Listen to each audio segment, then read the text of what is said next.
استاد عزیز، یک سوالی که درباره مثلا یک بعضی از موارد و حالا نمیتونم بگم اعتقادات، اما باورهایی که داشتم راجع به همین پیدایش و راجع به انسان و قیامت و بعضی از آیات قرآن، و در این من در حساب اساس و آیات در حساب قرآن اساس قرار میدم و در حساب در کنارش احادیث اهل بیت و کسایی که حالا بعضی فکرها رو کردن و صحبتایی کردن. اما در کنارش هم بسیار از همین کسایی که چیزایی که فعلا دانشمندا و در حساب درباره جهان میگن و مثلا بیگ بنگ و چیزی که جهان از اون ایجاد شده و پیدایش انسان ها و اینا، تا قسمتی که میتونه در حساب استفاده شود، در حساب که میتونیم بگیم با عقل ما مخالفت نداره، اینا رو میتونیم در حساب یک اعتقاد داشتم و نمیفهمیدم که باور شما در این باره چی هست. حالا درست این خیلی نظریات دانشمندای جدید اینا همش نظریه هست، گمان و تخمینه. خب بیگ بنگ یک تخمینه، یک گمانیه. و علم بشر علمی که از طریق مشاهده و رؤیت و حواس ظاهری به دست می آید، اون چیزی را که شما جلوش میبینید، جلوی چشمت میبینی و دانشمندان جلوی چشم خود میبینن، زیر میکروسکوپ میبینن یا با تلسکوپ میبینن، یک مقدارش حقه، همش حق نیست. اون چیزی را که میبینن با حواس میبینن، خب چون حواس آدم اشتباه میکنن. حالا از روی این چیزایی که اینا از حواس خود مشاهده میکنن، یک چیزای دیگه را تخمین میزنن. خب شما میدانید که اینها خیلی از اموری را که نمیدانند و اون در این مسائل دخیله، اونا اصلا در محاسبات اینا او محاسبه نشده. لذا تخمین ها اینا تخمین های انسان های کوره. مثلا یک انسان کوری در یک شهر نشسته، یک صداهایی میشنود، یک چیزایی میشنود، از پیش خودش تخمین بزند که در این شهر چند تا مغازه فرض بکنید که نانواییه، چند تا لباس فروشیه. خب این یک آدم کور اونجا این تخمین او چی اهمیتی داره؟ تخمین او شما اگر فکر بکنید، دانشمندان تخمین میزنن از روی چی؟ از روی محسوسات خود. ای بزرگوار، بود محسوس شما اون چیزایی را که هنوز حس نکردی، اون چیزایی را که هنوز نمیدانی، عواملی را که تو، وریبل هایی را که تو هنوز اونا اصلا به فکرت هم خطور نکرده و اونا حقه، اونا رو در محاسبت نیاوردی. پس این تخمین شما چه درباره بیگ بنگ باشه، چه درباره پیدایش آدم باشه، ایولوشن باشه، فرداشت باشه، اینا چیه؟ اینا تخمین کسی کور اونجا نشسته در یک گوشه‌ای در یک شهری، صداهایی میشنود، یک چیزایی رو بوی میکند، از روی اون اندازه میزنه که در این شهر چند تا نانواییه. متوجه شدی برادر من؟ این تخمین‌ها اینا هیچ ارزشی ندارد. چرا ارزش نداره؟ به خاطر همین گفتم که اینا یک چیزایی رو مشاهده کردن. اون چیزایی رو که مشاهده کردن یک مقدارش حق، دروغ نیست، همش حق نیست، اما خیلی زیاد رو مشاهده نکردن. و یک چیز رو که شما نمیدانید، کورید نسبت به اون، درسته؟ اونا رو شما اصلا نمیتونید محاسبه بکنی تا باید در محاسبات تو دخیل باشه تا محاسبه تو ما بگیم که یک مقدار حقه. متوجه شدی جان برادر؟ آره. بله ساینس با اون مقدارش حقه جان من، ساینس اون مقدارش حقه که واقعا آدم یقین داره حقه. یعنی کسانی مشاهده کردن، دیدند، آره مشاهده کردن، دیدند و نه یک نفر دید، چندین نفر دیدن، مشاهده کردن، یا محاسباتیه که اونا 100% یقینیه و اونش حقه. بله. اما چیزهای تخمین که میزنن، تخمیناش نه، تخمیناش بله این معلوم نیست که اینا حق باشه، شاید حق باشه، شاید باطل باشه. خود ساینس هم میگه، خود دانشمندان هم میگه نه تخمینه، ما یقین نداریم که حتما همین نه. بله 100% اینا خب یعنی با یه چیزی رو مشاهده میکنن تا یک حدی رو در حساب یک شمعی رو روشن کردیم در یک جای خیلی تاریک و بسیار بزرگ و کوشش میکنیم که حالا راه خود پیدا بکنیم. اونا یک مسیر دارن، ما یک مسیر خود داریم. اما من منظور بحث من همی برعکس همی است که اگر ما بعضی از اینا را که در اصل اگر قرآن را اساس قرار بدیم و نگاه کنیم که در دور او دانشمندان مثلا یا چیزایی که محکمتر هستن چی گفتن و تا چه حد میتونه در حساب درست بهشون. مثلا اگر با آیات خیلی از قرآن مثلا اگر دقت کنیم، خداوند میگه که ما جهان آفریدیم و او رو بزرگ میکنیم و در حال افزایش و انبساط هست جهان.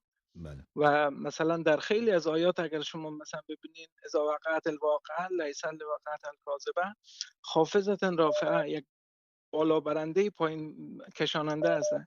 یعنی قرآن خیلی در آیات قرآن همین راجع به مکانیزم قیامت که ما تقریبا همیشه یکی گرفتیم و خیلی فکر میکنیم که اینا یک رقم هستن، یا خیلی از آیات قرآن رو فکر میکنیم وقتی میگه فلا اقسم بالخنس فکر میکنیم اون یک ستاره است، در حالی که خنس بسیار یک کلمه عمیقی از مثلا کیهان شناسی هم میتونه برای ما در حساب بگم که در لابلای آیات قرآن است. خلاصه یعنی من میخواستم بگم که مثلا اگر بعضی از آیات قرآن رو در کنار هم قرار بدیم میتونیم یک برداشت داشته باشیم که یک روز که خداوند میگه ما جهان رو در 6 روز آفریدیم، اینا تخمینه، جهان رو در 6 روز آفریدیم. اینا یک چیزاییه که شما اینو از یک معانی از اینا برداشت میکنید، ای با تخمینهای علما کنار در میاد. خب شما اما همون شاید این معنا منظور نباشد، چون اینا صریح که نیست در اون معنا، یک معنای دیگر منظور باشد و این تخمین‌ها اصلا اشتباه از آب در بیاید. خب قرآن مجید اون جاهایش که شما یقین داری یعنی 100% میدانی که منظور اینه، اونجاش درست، اونجاش اونو یقین را داشته باشه. اما جایی که یقین نداری، که جا از خنس چی منظوره، وقعت الواقعه و بقیه آیاتی که شما خواندید اینها منظور چیه، اونایی که یقین نداری شما نمیتونی بگی که منظور اینه. منظور همینیه که دانشمندان غربی گفتن، چون یقینی نداریم، شاید یک چیز دیگری مراد باشد. درسته؟ منظور باشه. درست. اما بله، آدم همیشه باید پیرو چی باشه؟ پیرو یقین باشد. یقین. بله جانم. درسته. نه مثلا من خودم امیر مثلا فراموش کردم که بگم که من خودم اعتقاد دارم که مثلا قرآن یک آیهش مثلا یک معنی نمیتونه داشته باشه. درسته؟ چون یک قرآن یک ظاهری داره و یک باطنی داره. و مثلا فکر میکنم حتی شما خودتون هم همین برنامه گفتین مثلا علم شاید سلمان با ابوذر فرق داشت و شاید سوالی را که سلمان از پیامبر میپرسید یک جواب بیخی خیلی متفاوتی میگرفت با کسی که مثلا اگر ابوذر میپرسید یا کسی ساده تر یا یک بیابانی و ده حساب چیز میکرد. اما من گفتم که یعنی یکی از لایه‌هایش میتونه ای باشه، چون مثلا بعضی از آیات اون لایه‌هایش ما نمیدونیم جان من. اون لایه‌های قرآن و باطن قرآن کریم و فقط اهل بیت علیهم السلام بلده. ما فقط به ظاهر قرآن، که ظاهر قرآن فرموده مثلا وضو بگیرین چینی نه، خداوند خالق زمین و آسمان پروردگار عالم، اون چیزایی که یقینا میدانیم اونا ظاهرشه. همون ظاهر قرآن کریم هم خیلی از آیات چیه آدم نمیتونه به معناش یقین پیدا بکنه، چون واژه را که میفهمیم اما مراد از این چیه اون رو نمیفهمیم. متوجه هستید؟ ما با باطن قرآن که اصلا راه نداریم، در همون ظاهر قرآن کریم هم یک مقدارش را یقین داریم که معنایش اینه، یک مقدار دیگر معنایش را نمیفهمیم. در ظاهر قرآن کریم اون جایی که یقین داریم معنا همونه. اما که شاید همون ظاهر قرآن کریم اینجا معنایش اینه معنایش اونه، 2 3 4 تا معنا داشته باشه، این کاملا حرف درستیه. بله در احتمال دارد. بله. اما شایدم که اون 3 4 معنا که به ذهن من میرسد از اون بیشتر باشه، 10 تا معنا منظور باشه، اینم ممکنه 100%. بله. آره. و شایدم اینم احتمال دارد اون معنایی که در ذهن من رسید این اشتباه باشه، منظور قرآن این نباشه اصلا. درسته؟ لذا من که یقین ندارم، دلیلی که ندارم که بگم منظور همینه و این حتما منظور خداوند متعال، چون یقین ندارم. لذا فقط باب احتماله که شاید این چنین باشه. این حرف تا همین حدی که آدم بگه شاید منظور خدا این باشه، این کاملا درسته. اما این شاید را شما باید نباید بسازید مگر اینکه دلیل واقعی داشته باشید.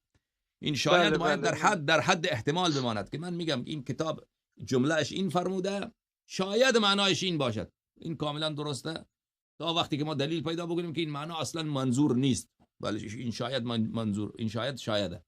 یک وقت هم دلیل پیدا میکنیم که این شاید بایده، یا یک دلیل پیدا میکنیم که شاید نبایده. ولی خب خلاصه آدم باید پیرو دلیل باشد، یک حرفی را بدون حجت بدون قطع و یقین نگوید که حتما همچنینه و غیر از این نیست. نه 100% من با این حرف شما واقعا در حساب موافق هستم که انسان نباید بگه که هیچ وقت بگه که در حساب من 100% هست و غیر از این هیچ نیست. بله. اما چون حالا از یک طرف که انشالله که امام زمان ظهور کنه و تمام سوالای ما رو جواب بده، اما در یک صورت یعنی من مشکل می هستم، من میترسم چون من خودم در هلند هستم و اولاد دارم، اینا در مکتب میرن. از این میترسم که در جامعه اگر بعضی از این جوابا رو ما دنبالش نگردیم و نتونیم درست یکم ذره تبیین کنیم برای اولادای خود، اینا متاسفانه میرن دنبال همین چیزی که شما گفتین که دانشمندا و در حساب اینا چی میگن و در حساب که اینا خودشون یک راه اشتباه هم میرن درست. اما من میرم میگم اما که کتاب‌های زیادی نوشته شده برادر بزرگوار من در این مسئله. خود دانشمندان این مسائل را، کسانی که مورد سوال قرار داده‌اند، یعنی پیدایش زمین و آسمان، خود کسانی که اساتید بسیار چیره دست دانشگاه هستند، اگر شما اونجا ملاحظه بکنید این مسائل این چنین نیست که اتفاقی باشه بین دانشمندان، مثلا نظریه بیگ بنگ باشه یا نظریه فرداشت باشه که اِوولوشن به اون میگویند که این که انسان از میمون پیدا شده. این چیزاییه که خود علم جدید، ساینس، در بین علما یک عده بسیار زیاد، کسانی که هیچ گونه انگیزه مذهبی ندارن، انگیزه مادی ندارن، این هم مسائل را مورد سوال قرار دادن و بعضیشون حتی کتاب‌های خیلی زیاد نوشتن که این اصلا نمیتونه درست باشه. درسته؟ و اونجا خیلی این مسئله اگر شما ببینید این خودش معرکت الاراء هست، اما به خاطر مسائل سیاسی و یک تعصب خیلی شدیدی که دانشگاه‌های غرب بر این مسائل سکولار دارند، اون علمایی که مخالف این نظریه هستند آرای اونا در جامعه زیاد مطرح نمیشه و الا این مسائل بسیار متنازع هستند و کسان خیلی زیاد هستند از دانشمندان و دانشگاهی‌های بسیار تحصیل کرده و اهل تحقیق که این مسائل را اصلا قبول ندارن و نه به خاطر انگیزه‌های مذهبی که اینا چون مذهبی این حرفا رو میزنن، نه به خاطر خود که این مسائل خود اینا در این مسائل یک شگاف‌های پیدا کردن و یک تناقضاتی پیدا کردن در این نظریه ها که به خاطر این را مورد سوال قرار دادن. این مسئله یعنی یک باب بسیار وسیعه. بله من خود معتقد هستم که مثلا جهانم که اصلا تغییر میکنه و علم هر روز علم تغییر میکنه و حتی نظر ما راجع به ماده تغییر میکنه و این در حساب خیلی سخت است و خود دانشمندا هم مثلا در این سردرگمن. برعکس نظر من همی است که ما اگر با آیات قرآن دقت بکنیم و به احادیث ما بهتر دقت کنیم و کمی کوشش بکنیم اینا رو مثلا واقعا تحت نظر قرار بدیم که چند تا در حساب انواع و اقسام در حساب چیزا رو دربارش آنالیزا رو انجام بدیم، من میگم شاید یک کم ذره بتونیم